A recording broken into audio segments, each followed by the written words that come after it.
I'm Robin from CookingMexicanRecipes.com, and today I'm going to show you how to make some enchilada sauce. So before we get started, I'm going to go over the ingredients with you.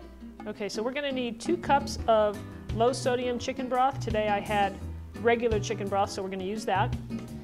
I've got 4 tablespoons of chili powder, 1 teaspoon of ground cumin, 2 teaspoons of garlic powder, and use the one that's very fine like flour. There's no salt in this one. Okay, we have 3/4 of a teaspoon of salt, and I have a pinch of ground cinnamon. Now that's like less than 1/16 of a teaspoon, just a tiny bit.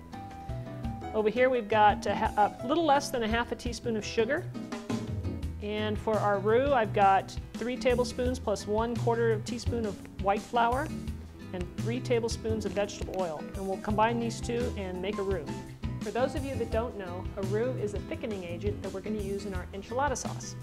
Now in this case, we've got equal amounts of flour to oil. And so that's what you do. We're going to cook that and add all of our other ingredients to it. So let's get started. Okay, so we're going to start off with our roux. I've heated the pan, and now I'm going to add the oil. And once that oil gets hot, I'm going to add the flour, and then I'm going to whisk it. Okay, so the oil is hot. Now I'm going to add the flour and turn the heat down to low. And let this cook for a couple of minutes. So we're just going to stir it and whisk it. What we want to do is cook out the flour a little bit so you don't have that flavor of the flour so much.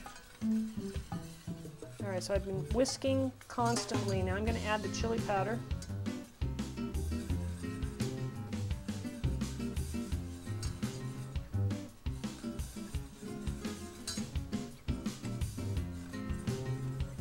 We're going to add the chicken broth.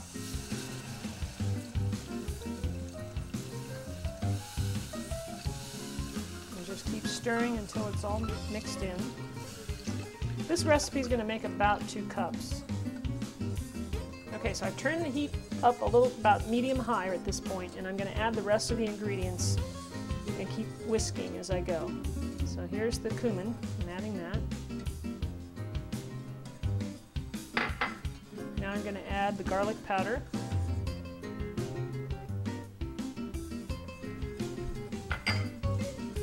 Next comes the salt. Let me get this incorporated first before I add the next one. Okay, and we're ready for the salt.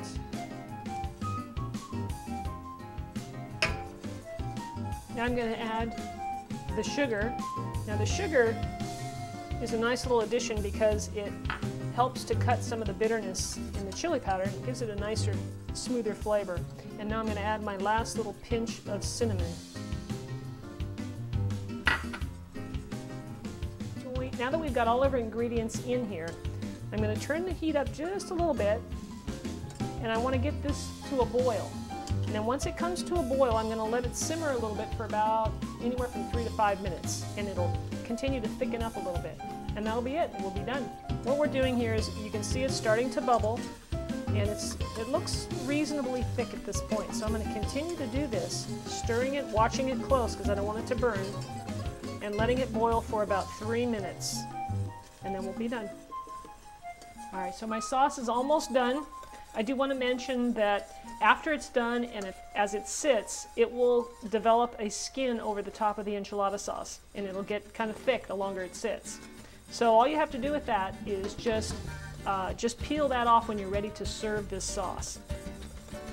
And it'll be fine, or if you cover it, that'll help prevent the sauce, the skin on the sauce from developing.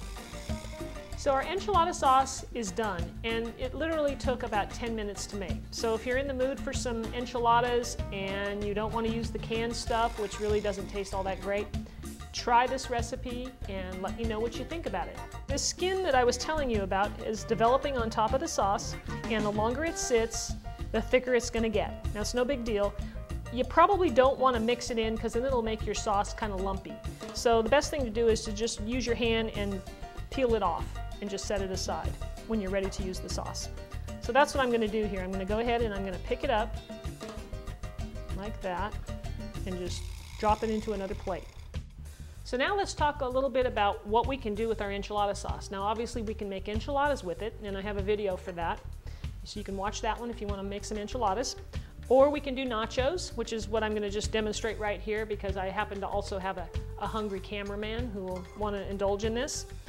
So after I peeled off the skin, now I still have my nice smooth sauce, and you can just make a plate like I did here with some chips and drizzle on your sauce. You can whip up a nice quick batch of nachos. So I'm going to just drizzle this around. Try and get a little sauce on every chip, but not too much so that it doesn't get soggy. All right, and you can add all kinds of things to this if you want. You can add, chicken, olives, tomatoes, whatever you feel like. But for today, we're just going to do some cheese. Now, cheddar cheese, mild cheddar in particular, I think goes really well with this enchilada sauce. So that's what I have here today with a little Mexican blended in with it. So we're going to put this in the oven until all the cheese melts and you got a nice little bubble going on, and we'll be good to go.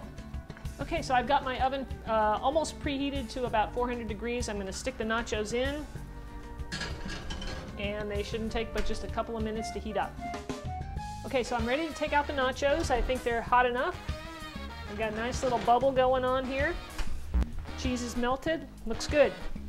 So that's how fast you can come up with some nice nachos.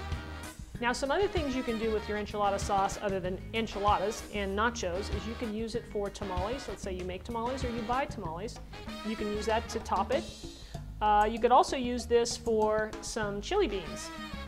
And you could add some whole beans and some ground beef to that. I have a recipe on my website for the Mexican beef, which would go really nice with that. And there you go, you've got your whole base for that. So there are a number of things you can do with this sauce. I hope you enjoyed this video, and I hope you'll try this enchilada sauce. And again, drop me a line or leave me a comment on how you like it. Be sure and stop by my website at cookingmexicanrecipes.com, and you'll find more Mexican food recipes there. Thanks for stopping by.